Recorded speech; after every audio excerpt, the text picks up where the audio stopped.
Hi, beautiful people. Welcome to the Comfortable Couch podcast. My name is Marian Mora, founder Hope Horizon Wellness Foundation, which is dedicated in supporting and empowering women through the journey of recovery and healing from mental health and addiction.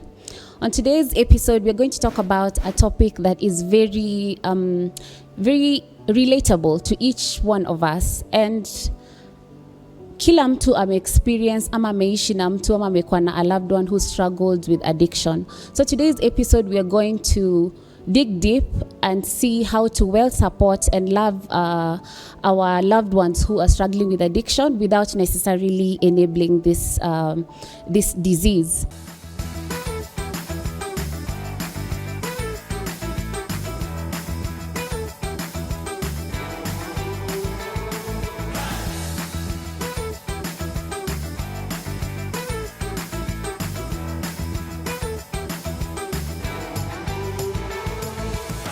So on studio today, we are very privileged to have a very special guest with us today who will take us through her own personal testimony, her own journey, where she's lived with an addict, and maybe in one way or another we'll be able to relate and see how she's been able to find healing through everything that she's been through. So welcome on studio, Madam Lucy. Thank you for joining us on our podcast today. Please introduce yourself and tell us about your story, how it began in your experience with living with an addict. Thank you, Miriam, for giving me a chance to come. Niongee juu ya vile nimeingia kwa hiyo ugonjwa wa alcoholic and addiction kupitia kwa mtoto wangu. Okay. My story started in as early as 2000. Na kutoka siku hiyo nikajua kuna kitu inafanyika kwa mtoto yangu. And then to know more or to know better, ni watu walikuwa wanaongea. So at that time I didn't accept. I told them, you are lying. My son is so good. My son in school, he is doing good. My son is not dirty.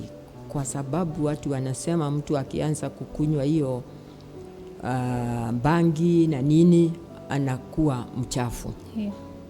So I didn't accept. And the year 2003, he did her KCPE. He didn't do well, and he was a clever boy, and the behavior started changing. Okay. And anaenda kwa hii mtaa, anaenda kwa hiyo ingine, alafu anakuja jioni. Lakini kazi alikuwa anafanya. Kwa hivyo ungemuuliza sana, kwa sababu kazi alikuwa amefanya ile the duty you have told him to do. So it came to secondary school. Nilikuwa ninaitwa mara nyingi sana kwa shule. And this brought me kwa sababu kuna watoto walikuwa wanasoma nao wa kijiji yetu. I didn't realize that was a group formed for 4 boys, and they were taking drugs to school from our village. Kwa hivyo, he was a drug trafficker. Okay. At this time you call Form 1? Form 2. Form 2, okay. Form 2. Sasa ile nilijua, nikaanza kusema sasa kuna siku tutakuja tuvamiwe na askari, tubebwe sisi wote. Kwa hivyo nilianza kumuuliza, what are you doing in school? Do you have any other activities? Akaniambia yes, mimi ni footballer. Kwa hivyo sikuingia sana kwake, kwa sababu nilienda kwa shule. Babu kijana hiyo yangu alikuwa a pretender, very good. Alikuwa anacheza mchezo hugemshika ya kiakili ya ama kiakili. Okay. Hata kutembea anatembea innocently kwa sababu watu wa kijiji yangu walikuwa anasema no, Madam Lucy, don't accept Babu is taking drugs or trafficking. No, he is not. At that secondary school, he was invited to Kikuyu Township for guiding others and talking about the drugs, and he did it marvelously. He was invited again, and you know, that time he had some psalm to give to the boys. So he did it so well, but unfortunately he was dismissed when he was in Form 3 from Githiga High School because of strike. He was one of them, ringleader. So I was so shocked. Even I had ulcers, very severe ulcers.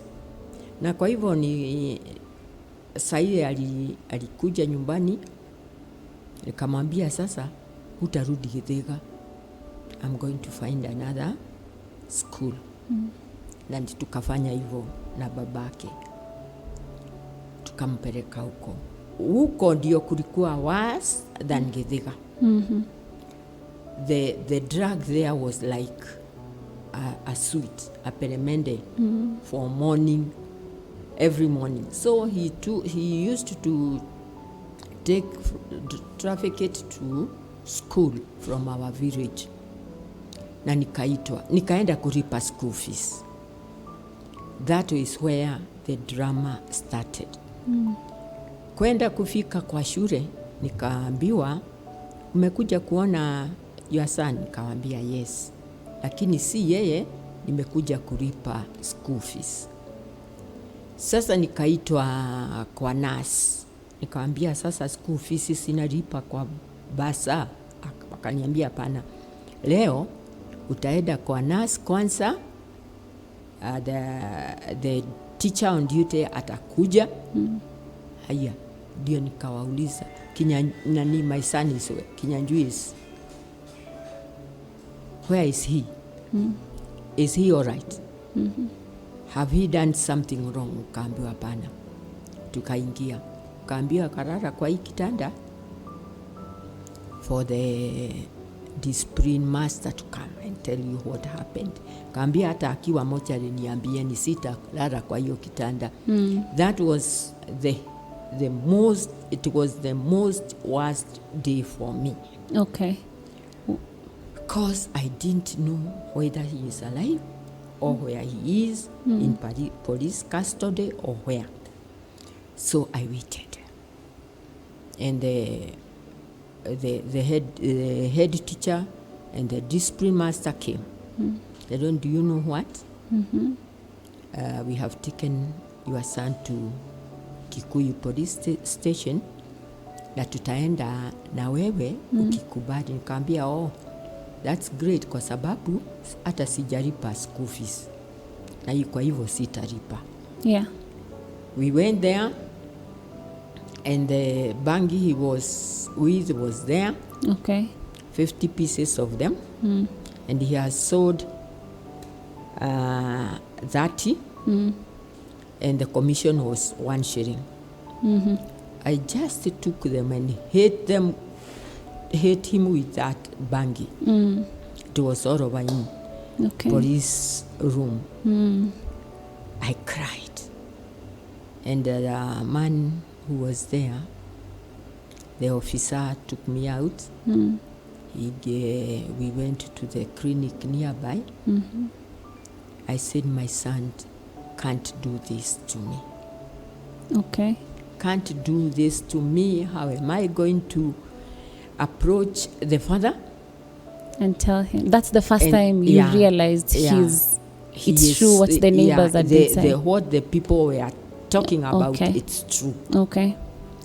And the villagers. Yeah. And now the rank in the church.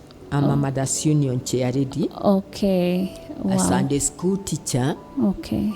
a mother going to pastoral on Fridays in the nearby school, Yeah. talking about these drugs, johi and anything. Sasa inakuwa ngumu yet. It was hard Yeah. to talk and to walk and to come out of that gate.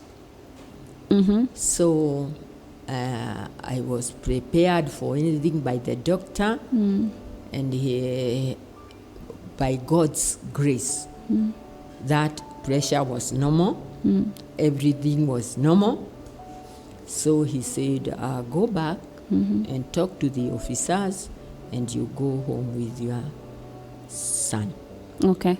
This is what we did, and the officer told me, go and pray for your son, because you look a prayerful woman, because your pressure didn't go up. Okay.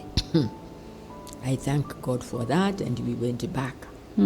The next day, we have to come to court. And the prosecutor told me, Ma'am, let me tell you, this boy is very young to be jailed. I'm going to give you a probation officer who will take care of him. Okay. And he will go back to school. We have to do that. Then he went to Kampala for Form 4, From 5 3, and, no, Form 3 and 4. Okay. He did it very well. And then he went to higher level in Kampala, the same school. And I thought he is now okay. Yeah, reform.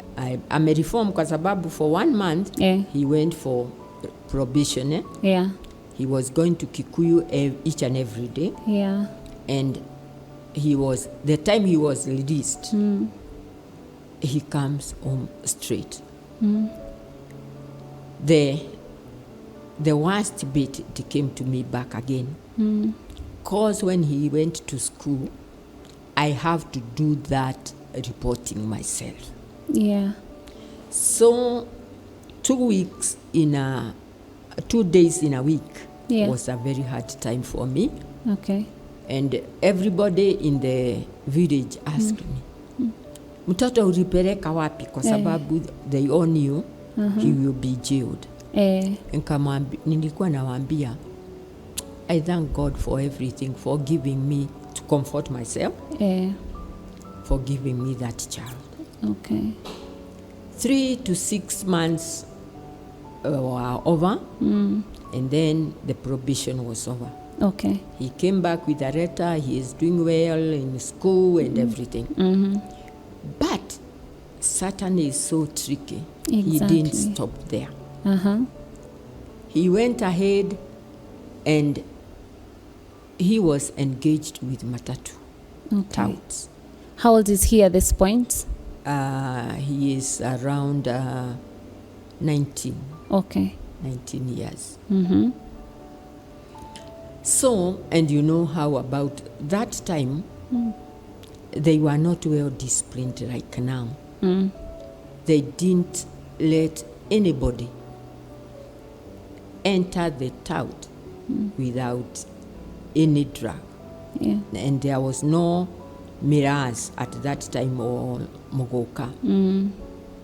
Then when he joined them, and I said, he told me, Ma'am, I will continue with the school. Don't worry, education, I will do it fully. And people will be amazed for what I will do. And then I agreed with him, knowing that for what he has said, it's true, and he is not taking. So he continues smoking and doing all the other things the touts do, and the villagers, and where it came to the worst when I took him to the university. It was hard to notice and to realize all the school fees, all the exam fee were hanging there. Okay. He was not attending all the classes. And that way, now then, it provoked my spirit, and I said I won't now rely with his lies. Nikamwambia sasa nimechoka. Na kile nitafanya sasa utakaa nyumbani. Yeah. Kwa sababu baba hata yeye alikuwa anakunywa. Okay. Now your husband? Yeah. Sawa. Kwa hivyo hangekubali wakunywe wote wawili. Na baba hawachi. And he was blaming me that I loved that boy.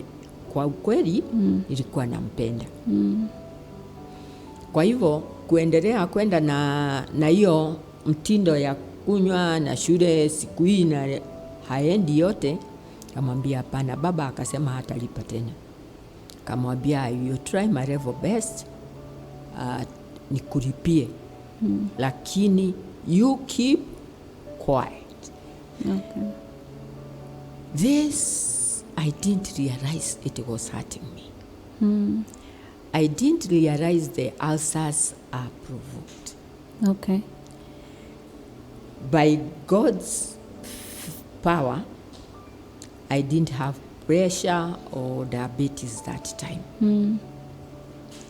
But when the boy died in 2013, what happened that led to his death? Yeah. It's I told you alikuwa mtu wa matatu. Alikuwa anatembea na vijana wako na pesa. Na yeye hana pesa. Kwa hivyo pengine ninafikiria pengine alikuwa na madeni ya watu. Yeah. And then alikuwa so friendly. Na that friendship ilikuwa cunning kwa sababu anaweza umununulie hii nini, akwambia atakuletea pesa kesho. Anachukua kitu nyumbani, anaenda kuuza. Okay. So when I realized again that there are some things which are missing, like cameras we have bought for him, his father's toolbox, things like that. Okay. I asked him, but he said no, hakuna kitu nimechukua mimi. Hata kamera ziko kwa shule, enda uangalie. Then on that fate day, alikuwa ameuza vitu za uko chini, Westlands. Wakakunywa na wakaenda lunch. Ile ripoti ilikuja the following day. And that I remember very well, it was on a Thursday. I told him, Kinyanjui, please, I will urge you to come back, and we go that very day. We go to school so that I can check on cameras, and then we correct your certificates. And then I told him, why are you going so early? And I had a timetable. And your lessons are in the afternoon. Kaniambia wacha niende nifanye kazi huko chini, tukutane kwa shule. Me, I went to school, sikumpata. Nikauliza habari ya kamera, akaniambia ni moja tu iko. Haya. And then nikarudi nyumbani. The Friday, I was preparing myself to go to pastoral. And a friend of his came, Mogai, akakuja. Akanikuta tu nikiingia kwa mlango niende nivae. Akaniambia nimekuja kukuambia walikuwa wanamuita babu.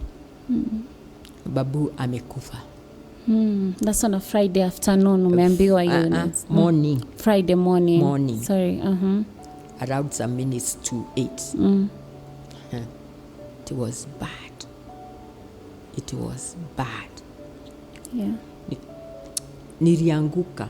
Na the whole of my lifetime, that was the first and the last. Sijaanguka na sitaanguka tena. Yeah. Haya.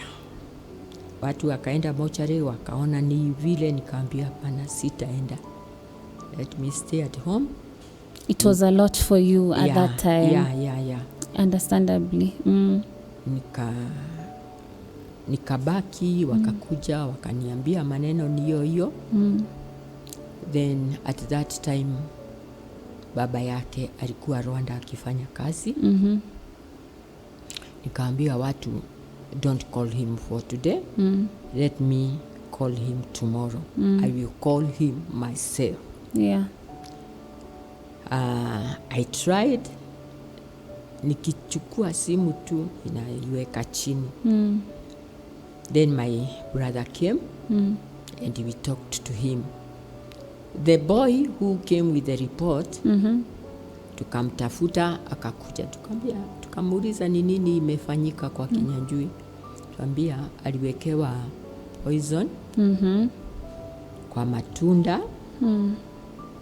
And the boys left. Kwa hivyo walikuwa kama wametumwa na mtu. Okay. So that was that, and that was what the inaitwa nini ina postmortem ilisema. Okay. It was food poisoning and it was bad. Saa hiyo alipelekwa Aga Khan. He was not dead at that time. Lakini hawakushughulika hata kidogo. And we finished the funerals and everything. So it was again very shameful and fearing to stand before the people I told Kinyanjui has Reformed. Exactly. Sasa singesimama. Yeah. Kwa kanisa. Sasa kuambia watu tunaweza sema juu ya nini, ya pombe au drugs or anything addiction. Singeweza. How did you ulimanajaje kupata nguvu? Did you join a support system? Because I understand kuna a support group called Al-Anon. Yeah, before then, together with him, we joined a supportive group, 12 steps. The 12 step you joined with your son. Yeah, before 2013, that was year 202. Okay. And we went well, and he was going alone. That's when I joined the group. Okay. Al-Anon. Sorry. And I met a very great friend of mine, although she is dead. And she supported me very well. Okay. He handled me with care. Okay. And he told me, she told me that, don't worry, Lucy. Me, I have lost 3. And now I think I'm the next. Because she was addicted also. Oh, but she had lost 3 children from addiction-related issues. And she was an addict herself? Yeah. Okay. And the husband left her. Okay. So by that, I was comforted a bit, although it went on until I started in the meetings to express myself, the feeling, and with the fear, sitaji ni fear ya nini, until 2015, I was able to speak out what happened. Like I have related the story. Yeah. And that time I went home free. You felt relieved. Ili kutoka. Haya, ilitoka. And then by then mikutano haikuwa nyingi. Okay. Sasa ile nilianza nayo huko Nairobi Hospital ikakuwa na nini sana ya pesa ya nini kutembea kwenda. Sasa until it came to nearby church and I joined there the Holy Family and then the All Saints Cathedral. Okay. It was near and Consolata where I met a group of women. We share. Then everything is relieved. Okay. Yes. I would thank you so much for your story, and I'm so sorry for your loss, truly. Yes. But I would like to ask you one more question, because there's other parents like you, and not just parents, kuna pia like watoto. There's somebody who's probably has a loved one mwenye na struggle na addiction, ama they've lost a person dear to them through addiction. What can you tell them? We can start with somebody living with an addict. How can they best support them? And then we'll proceed to the ones who've lost. I would like to tell them not to fear. Okay. Not to be afraid. Because this is quoting Bible, John 14. Trust in God. Trust in God. Him. And he will never forsake you, nor leave you. This is what I'm believing. Okay. Hiyo ingine ni utoke na hiyo maneno. Toka kwa watu. Okay. Ongea. Mmoja atakuchekelea, huyo mwingine atakuombea, huyo mwingine atatangaza hiyo maneno. Na kwa sababu imetoka kwako, that's their own business, what they will do with the story. Okay. The other thing, be strong. Love yourself. Okay. Because nobody will care for you. They will come on feeding with different stories of your loved one. And already perhaps he is gone like mine. Okay. Hiyo ingine, don't trust a child or a neighbor because you see like you are assuming he is an addict. Mahali atakuweka kwa kona. Okay. Kwa sababu if you sympathize so much, we have to do sympathizing, but not beyond your measure. Okay. The other thing, ukiona mambo inaenda, wewe mzazi, na wewe guardian, na wewe sister or a brother, ukiona mtu ambaye ameanza kuingia kwa store au you are missing things, ujue hapo kuna kitu inaendelea. Kwa hiyo you must be very fast and very keen and very observant. Thank you very Hiyo much. ingine, I'm going to tell you that if you come to your last goal of letting your mind and letting your things iondoke kwa moyo yako, please know that life is still beautiful. Wow. Remain calm. Look for yourself. Jiangalie, jipende, and life will continue to be beautiful.